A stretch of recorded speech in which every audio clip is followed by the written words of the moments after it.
Welcome back to MMAOddsBreaker. Today we got James Moon. See, I told you I screwed up as soon as we started doing it. I told you, Moonwalker. Moontasri. Sorry about that, James. It's the spelling is strange and it caught me off guard. And Kevin Casey said it 3 different times. I was interviewing him because he was talking about everyone from Black House being on this fight card. There's 3 guys on this fight card. You, Casey, and Alan Jobin. Jobin, that's right. Alan's on there too. So it's been a Black House kind of heavy day for me throughout these interviews. Camp seems to be going very well because everyone in the room seems to be doing very well. It seems like that Black House right now has got a lot of guys in there fighting all at the same time, which really helps with the style of how people compete. You know, when you have a bunch of guys fighting on the same card, everyone's kind of peaking at the same time, right? Do you feel like that's my observation from the outside looking in? Do you feel the same way about that? Well, always, there's always a lot of high-level guys coming in and out of Black House training. We're just very fortunate that 3 of us are training at the same time. And it kind of reminds me back to the RFA days because we would all my fights in RFA, Kevin and Alan, we both fought together. So it's good memories for us to see our dreams come to fruition and go from the local show to the UFC. And so we're all pushing each other hard, and we're very excited. So is this kind of one of Ed Suarez's plans? Because obviously he runs RFA and also helps out Black House. So it was like, it made it very easy to have all 3 of you guys fight on the same cards for the RFA days. Then everyone made the jump over the UFC. Did he kind of plan it? Is that kind of a plan that he does to have you guys fight all the time together? So it's like kind of a team going into the UFC? I don't know necessarily if that's his plan, but I don't know if we're just lucky that that's the way that it happens. But you know what? Whatever it is, whether it's fate or luck, I'll take it. It's working. Whatever's happening, Yeah. It's working. Let's can we go back to a couple fights ago? I want to go back to June of 2014, that split decision loss you had against Joe Ellenberger. Mm-hmm. Obviously the brother to Jake. Split decisions are always weird as a competitor. Now that I'm judging and reffing, I find split decisions to be more complicated because really it's just making one judge have a different opinion of you. That's all you have to do is find one judge to have a different opinion. And usually it breaks down to 1 round. If you can take 1 round and make him believe your way instead of Joe's way, you win that fight. Do you think there was anything you could have done during that fight, if you can remember that far back? Because I know you're in a different training camp, a different mentality right now. Was there anything that you could have done during that fight to change one judge's opinion? That whole entire experience in itself was like the best experience of my life. Despite the decision, win or lose, I feel like as an athlete, I matured a lot from that fight. And going back to my background in Taekwondo, I competed a lot. And I think the good thing about that is that I learned how to win and I learned how to lose. And pretty much, I given the time frame of the fight, and I was very happy with what I did. And, it is what it is. I should have finished the fight. He should have finished the fight. It is what it is. Pretty much once the fight was done, I was over it, and it was on to the next one. How many Taekwondo matches did you have before you jumped into MMA? Can you remember? It's ridiculous how many tournaments I've done. Yeah, I've done a lot of tournaments. Taekwondo, boxing, judo, and wrestling at the amateur level.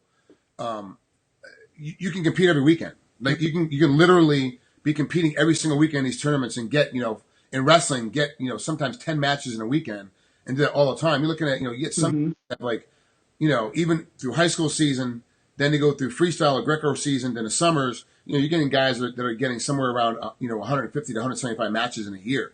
And you do that all through childhood, 10 years, you're looking at thousands of matches. All of a sudden it turns out it's just incredible. Taekwondo is pretty much the same way too, correct? Pretty much the same. Yeah, it's tournament based. I would fight, single elimination tournaments. So I could fight maybe one guy, but most of the time it was tournaments. So I would fight up to 6 to 8 different guys in one day. But it's a lot of mat time and just a lot of competition time. So now that I'm in the UFC, I'm starting to get more comfortable being inside the octagon and just handling that situation in itself. This will be your 3rd fight in the UFC.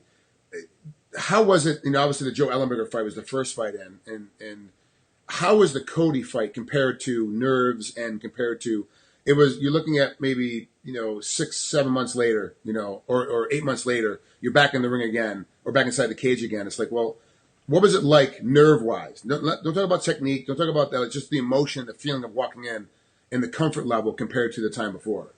Yeah, when I was doing Taekwondo, I competed at a lot of international tournaments. I took silver at Pan Am Games. I did Olympic trials, and really nothing really prepared me for that UFC experience. So I think controlling my emotions, controlling my adrenaline, was the biggest thing I learned from my first UFC fight to my second UFC fight. And, I was just very relaxed, and I realized that, this is what I love to do. And, the results proved out in my last fight. And now with this fight, I feel even more comfortable, and camp is going great. So let's talk about Kevin Lee. I mean, obviously you've got a great number of guys in there that you train with that get you ready for Kevin Lee's style. You don't have to fly somebody in from Michigan to mimic the style.